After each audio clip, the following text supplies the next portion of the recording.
Picture this. You're deep in a Call of Duty match, hardpoint on Nuketown, for example.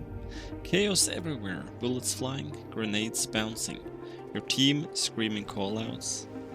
In moments like that, you realize something important. Winning isn't just about who has the best aim, it's about awareness. It's about knowing where to be, when to move, and what actually matters in the middle of the storm. And life, it's the same.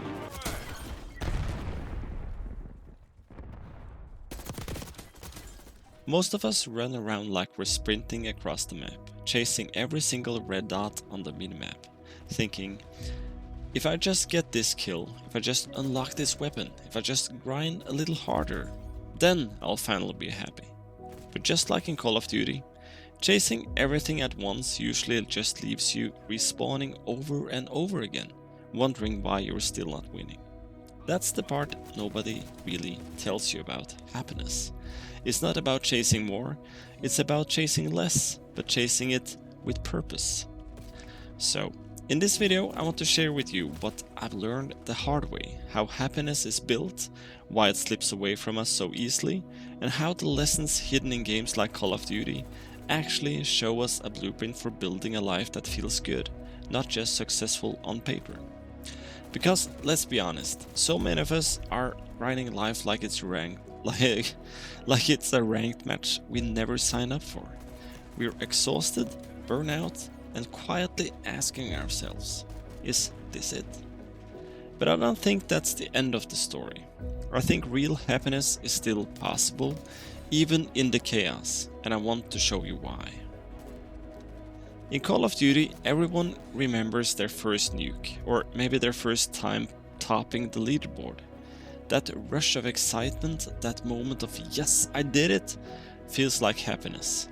But here's the problem. It fades almost instantly. You're right back in the lobby, already thinking about the next match, the next unlock, the next challenge. Life works the same way. You get the promotion, you buy the new car, you move into the bigger house. And for a short while you feel the same yes, I did it rush. But just like a leaderboard that resets after every game, that feeling doesn't last. Before you know it, you're right back chasing the next thing. This is the hamster wheel so many of us are stuck on. We confuse achievement with happiness. But here's the truth. Achievement is temporary. Happiness is deeper. Happiness is built on meaning, connection, and balance, not just stats. And nobody really tells you that. Nobody warns you that chasing life like it's a kill streak will leave you exhausted. Nobody explains that the scoreboard isn't the thing that makes the game worth playing. Here's a question for you guys. How many times have you said to yourself, if I just get through this week, things will calm down? But then, the next week comes, and it's the same, and the week after, and the week after that. That's life's respawn loop. In Call of Duty, every time you die, you respawn and sprint right back into the fight. You don't even stop to breathe, you just run in again, hoping this time will be different. Most of us live exactly like that. Wake up tired, go to work, come home drained, repeat. And just like in Call of Duty, we don't stop to ask the bigger question. Am I even playing the right objective? See, happiness isn't about having more good respawns. It's about stepping back, looking at the map and realizing maybe you're playing the wrong game mode entirely. Maybe you've been grinding team deathmatch when your soul was made for domination. Or maybe you were meant to play something slower like Search and Destroy. The point is, nobody tells you that happiness isn't about working harder in the same cycle. It's about switching the mode of the game you're playing in life. Here's something else I learned from Call of Duty. The best players don't just go for flashy plays, they stack up small wins, capturing the hill, holding the angles, protecting the team. And in life, happiness works the same way. It's not about giant movie-worthy moments. Stop filming me! It's built on smaller choices. choosing to take a walk when your brain feels foggy, choosing to text a friend just to say hi, choosing to stop scrolling and actually breathe. These small wins don't look impressive on a scoreboard, but they add up. They build a foundation of happiness that's steady and real, not just another adrenaline spike. Every Call of Duty player knows the thrill of earning high kill streak though. UAV, chopper gunner, maybe even a tactical nuke if you're cracked that day. It feels incredible, but here's the catch. You lose it the second you die. All that progress, gone. And doesn't life feel like that sometimes, guys? You start saving money, then one emergency wipes it out. You build momentum on a project, then one setback resets you. You start working out, then life interrupts your routine. That's the kill streak trap. Tying your happiness to fragile, temporary achievements. The moment they slip away, so does your joy. What nobody tells you is that real happiness isn't a streak you risk losing. It's more like your base loadout. It's always there. You don't need to earn it over and over again. But to build it, you have to stop chasing the highs of streaks and start focusing on the fundamentals. Let's talk about toxic lobbies for a second. You join a game and immediately someone's screaming into the mic, blaming teammates or raging about lag. The whole vibe shifts. It doesn't matter if you were having fun 5 minutes ago, you feel drained, annoyed, maybe even ready to log off. That's how some environments in real life work too. The workplace that sucks the soul out of you, the relationship that drains instead of supports, the friend group where it feels like you're never enough. And here's the thing nobody tells you. Happiness isn't just about what you do, it's about who you surround yourself with. Even if you're grinding with skill and focus, if your lobby is toxic, you'll always feel less than you are. Sometimes happiness means muting the lobby. Sometimes it means leaving it entirely. And sometimes it's about finding that one teammate who makes it worth staying.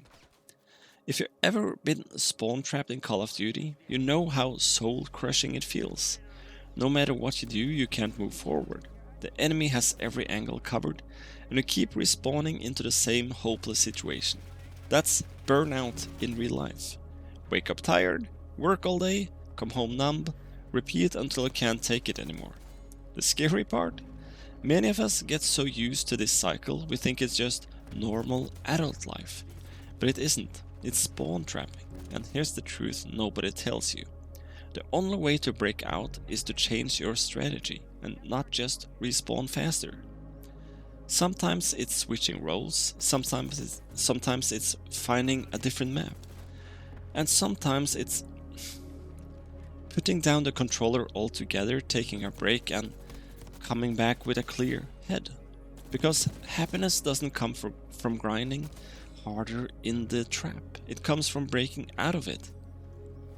And here's where I had to face the truth in my own life. For years I chased the scoreboard, work harder, earn more, keep up appearances. I thought happiness was about being on top, like holding that number 1 spot at the end of the match. But you know what happens after the scoreboard? It disappears. The lobby resets. Nobody really remembers who was first. That's when I realized. Real happiness doesn't come from the scoreboard, it comes from purpose, from knowing why you play in the first place. In Call of Duty, you don't remember every single win, but you do remember the nights where you laughed with your squad, where the game felt alive, where you were part of something bigger than yourself. Life is the same. The paycheck fades, the job title disappears. But the people you love, the moments you were fully present, that's the purpose. That's the happiness that doesn't reset. One of the biggest lies adults believe is that everything we do has to be productive. That every game, every hobby, every moment has to lead somewhere. But remember when you first played Call of Duty or any game as a kid or a teenager? You weren't grinding for prestige, you weren't chasing unlocks. You played because it was fun, because it made you feel alive. And here's the part nobody tells you. Real happiness often looks more like that. Small, ordinary moments where you give yourself permission to just be, to enjoy, to play, to breathe. Sometimes the secret to happiness isn't pushing harder, it's letting yourself off the hook. Here's the thing. Happiness isn't one massive kill streak. It's not one huge explosion of luck or success. It's the small wins. The random teammate who drops ammo when you're out. The first cup of coffee in the morning. The way your kid smiles when you come home. That one clutch round where you surprise even yourself. When you stop waiting for happiness to be a big event, you start noticing it everywhere. That's the secret most of us miss because we're too busy chasing the nuke. Real life isn't built on nukes, it's built on assists, revives, and those everyday plays that don't make the highlight reel, but matter more than we realize. In Call of Duty, if one loadout isn't working, you switch. Shotgun on Nuketown, sniper on Crossfire, SMG when you want to run and gun. But in life we often get stuck playing the same loadout even when it's not working anymore. The same job that drains us, the same habits that keep us tired, the same mindset that keeps us small. Nobody tells you this, but you're allowed to switch your loadout in real life too. You're allowed to reinvent yourself. You're allowed to stop chasing someone else's build and start crafting your own. Happiness begins when you stop forcing yourself to play with the wrong tools and start building a setup that actually works for you. Every COD player knows this. The squad makes or breaks the experience. You can be cracked at the game, but if your team isn't with you, it's an uphill battle. This goes for almost any FPS game. And life is the same. Happiness is not a solo grind, it's about who you queue up with. And here's the hard truth. Sometimes you need to leave a squad that doesn't have your back. Sometimes you need to mute the voices that drag you down. And sometimes happiness is as simple as playing with people who remind you why you love the game in the first place. You don't need a massive friend list, you just need the right few.